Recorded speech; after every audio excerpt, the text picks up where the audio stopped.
கிளிநொச்சியைச் சேர்ந்த பெண் பிரான்சுக்கு தப்பியோட்டம். நிர்கதியான கணவன் மற்றும் குழந்தைகள். போலீசாருக்கு எதிராக ஒரே நாளில் 2000க்கும் மேற்பட்ட முறைப்பாடுகள். வவுனியா முகாமில் உணவின்றி கொல்லப்பட்ட தமிழர்கள். ஸ்ரீதரன் எம்பி தெரிவிப்பு. பிள்ளையான் விசாரணை வலையில் சிக்கிய மேலும் பல துப்பாக்கிதாரிகள். வடக்கில் மூலை முடுக்கெல்லாம் ராணுவ முகாம். கடை அடைப்புக்கு முழு ஆதரவு. அரசாங்க ஊழியர்களுக்கான சம்பள உயர்வு கைவிரித்த அரசாங்க தரப்பு. செம்மணிக்காக நீதி கோரும் சிங்கள மக்களை புறந்தள்ளும் அனுர அரசாங்கம்.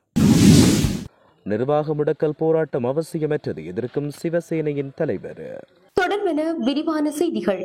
கிளிநொச்சியைச் சேர்ந்த குடும்ப பெண் பிரான்சில் புலம்பெயர் நிதிகளை ஒருங்கிணைக்கும் பணியில் ஈடுபட்ட ஒருவருடன் மலர்ந்த காதல் காரணமாக தன்னுடைய 2 குழந்தைகளையும் தனது கணவரையும் விட்டுவிட்டு பிரான்சுக்கு சென்று புதிய பிள்ளையை பெற்றதான தகவல்கள் சமூகத்தில் அதிர்வலைகளை ஏற்படுத்தியுள்ளன. இந்த பெண் 11 வயது ஆண் பிள்ளை மற்றும் 6 வயது பெண் பிள்ளை என்று 2 பிள்ளைகள் மற்றும் கணவருடன் கிளிநொச்சியில் வாழ்ந்து வந்தார். யுத்தத்தால் பாதிக்கப்பட்டவர்களை இலக்கு வைத்து புலம்பெயர் நாடான பிரான்சில் இருந்து கிடைக்கும் நிதியுதவிகளை ஒருங்கிணைக்கும் பணியில் ஈடுபட்ட போதே தொலைபேசியில் ஒரு நபருடன் மலர்ந்த காதல் காரணமாக இன்று கணவனும் குழந்தைகளும் நிர்கதியான நிலையில் தவித்து வருகின்றனர். சட்ட ரீதியான விவாகரத்து எதுவுமின்றி வெளிநாட்டு முகவரூடாக சட்டவிரோதமான முறையில் நாட்டை விட்டு வெளியேறி பிரான்ஸ் சென்றடைந்துள்ளார். அங்கு சென்று ஏற்கனவே திருமணமான அந்த நபருடன் சட்டவிரோதமாக குடும்பம் நடத்தி வருவதுடன் ஒரு குழந்தைக்கு தாயாகியுள்ளதாக தெரிவிக்கப்பட்டுள்ளது. போலீஸ் அதிகாரிகளின் தவறான நடத்தைகள் தொடர்பில் முறைப்பாடு செய்வதற்காக அறிமுகப்படுத்தப்பட்ட வாட்ஸ்அப் எண்ணுக்கு ஒரே நாளில் 2000க்கும் மேற்பட்ட முறைப்பாடுகள் கிடைத்துள்ளன. போலீஸ் மாதிபர் பிரியந்த வீரசூரியவால் 071 85 98 888 என்ற வாட்ஸ்அப் எண் அறிமுகப்படுத்தப்பட்டது.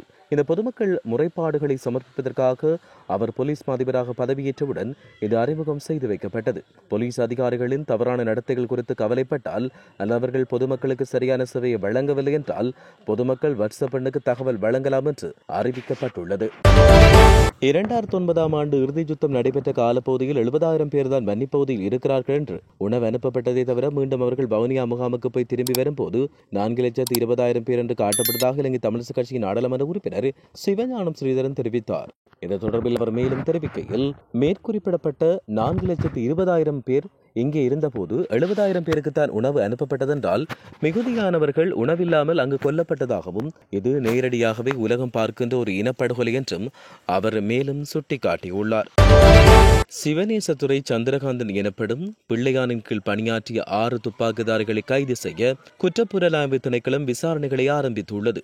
பிள்ளையான் மற்றும் கிழக்கு மாகாண சபையின் உறுப்பினர் இனிய பாரதி என்று அழைக்கப்படும் கே புஷ்பகுமார் ஆகியோருடன் நடத்தப்பட்ட நீண்ட விசாரணையின் போது இந்த குழு பற்றிய தகவல்கள் தெரிய வந்துள்ளதாக கூறப்படுகிறது. கிழக்கு மாகாணத்தில் கடத்தல்கள், காணாமல் போதல்கள் மற்றும் துப்பாக்கிச் சூட்டு சம்பவங்களில் ஈடுபட்டதாக பிள்ளையான் மற்றும் இனிய பாரதி மீது குற்றச்சாட்டுகள் முன்வைக்கப்பட்டுள்ளன.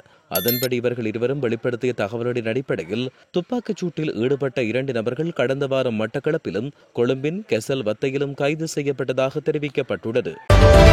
வடக்கில் எங்கு பார்த்தாலும் ராணுவ முகாமை அவதானிக்கும் நிலையில் தெற்கில் இந்த நிலைமை வேறு விதமாக உள்ளதாகவும் அதிகப்படியான ராணுவ பிரசனத்தை குறைக்க வலியுறுத்தி எதிர்வரும் கடையடைப்பு போராட்டத்துக்கு ஆதரவை வழங்குவதாக வவுனியா மாநகர சபையின் முதல்வர் சுகாண்டிபன் தெரிவித்தார். ஊடகங்களுக்கு கருத்து வெளியிட்ட போதே அவர் இவ்வாறு தெரிவித்தார். எதிர்வரும் திங்கட்கிழமை இடம்பெறவுள்ள கடையடைப்பு போராட்டத்துக்கு முழுமையான ஆதரவை நாம் வழங்குகிறோம். எமது மக்களின் காணிகளை ராணுவம் விடுவிக்க வேண்டும். தற்போது வவுனியா விமானப்படை முகாமுக்காக சகாயமாதாபுரத்துக்கு பின்புறமுள்ள 8 ஏக்கர் காணி சுவீகரிக்கப்பட்டுள்ளதாக அவர் குற்றம் சுமத்தியுள்ளார்.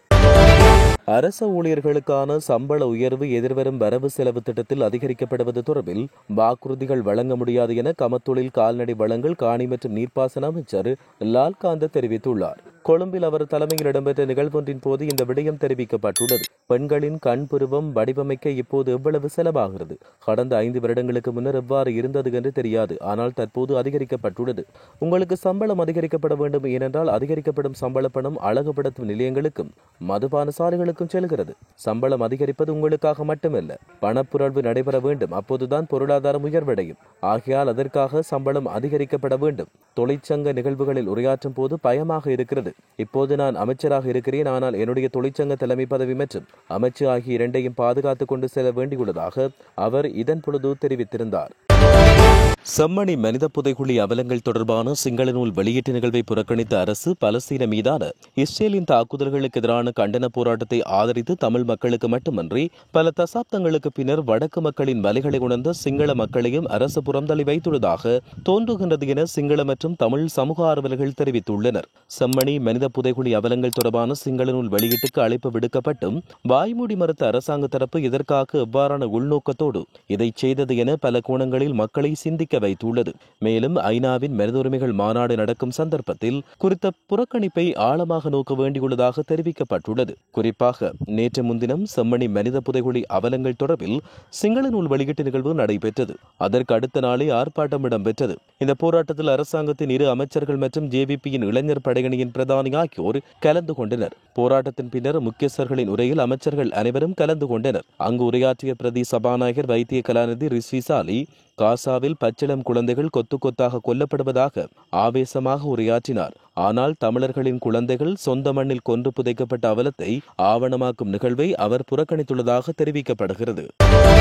காற்றாலை கோபுரங்கள் அமைத்தல் மற்றும் கனியமணல் அகழ்வாகியவற்றுக்கு எதிராக மன்னாரில் முன்னெடுக்கப்பட்டு வருகின்ற கவனஈர்ப்பு போராட்டம் இன்று 14வது நாளாகவும் சுழற்சி முறையில் முன்னெடுக்கப்பட்டு வருகிறது.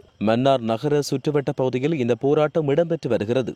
மன்னார் மக்கள் மற்றும் இளையோர் ஒன்றிணைந்து முன்னெடுத்து வருகின்ற போராட்டத்துக்கு ஆதரவு வழங்கும் வகையில் இன்று வங்காளை மற்றும் தலைமன்னார் ஆகிய கிராமங்களைச் சேர்ந்த நூற்றுக்கணக்கான மக்கள் இந்த போராட்டத்தில் இணைந்து கொண்டுள்ளனர். குறித்த போராட்டத்தில் ஈடுபட்ட மக்கள் தலையில் கருப்பு பட்டி அணிந்து போராட்டத்தை முன்னெடுத்து வருகின்றனர். போராட்டத்தில் ஈடுபட்ட மக்கள் பல்வேறு வாசகங்கள் எழுதப்பட்ட பதாதைகளை ஏந்தியவாறும் கோஷங்களை எழுப்பியும் போராட்டத்தில் ஈடுபட்டு வருகின்றனர். மன்னார் காற்றாலை மின் திட்டத்துக்காக அதானி குழுமம் செலுத்திய திரும்பப் பெறக்கூடிய வைப்புத் தொகையை மட்டுமே அரசாங்கம் திருப்பிக் கொடுக்கும் என எரிசக்தி அமைச்சர் குமார ஜேகொடி தெரிவித்துள்ளார். அரசு தகவல் திணைக்களத்தில் நேற்று நடைபெற்ற ஊடகவியலாளர் சந்திப்பில் அமைச்சர் கூறுகையில், அதானி குழுமம் இலங்கை நிலைபெறுதகு சக்தி அதிகார சபைக்கு இந்த திட்டம் தொடர்பில் வைப்புத் தொகையை செலுத்தியுள்ளது. அதன்படி எந்தவொரு திட்டமும் திரும்பப் பெறக்கூடிய மற்றும் திரும்பப் பெற முடியாத வைப்புத் தொகைகளை உள்ளடக்கியது என்று சுட்டிக்காட்டியவர், அரசாங்கம் திரும்பப் பெறக்கூடிய வைப்புத் தொகைகளை மட்டும் திருப்பிச் செலுத்தும் என்றும் இதன்போது தெரிவித்துள்ளார்.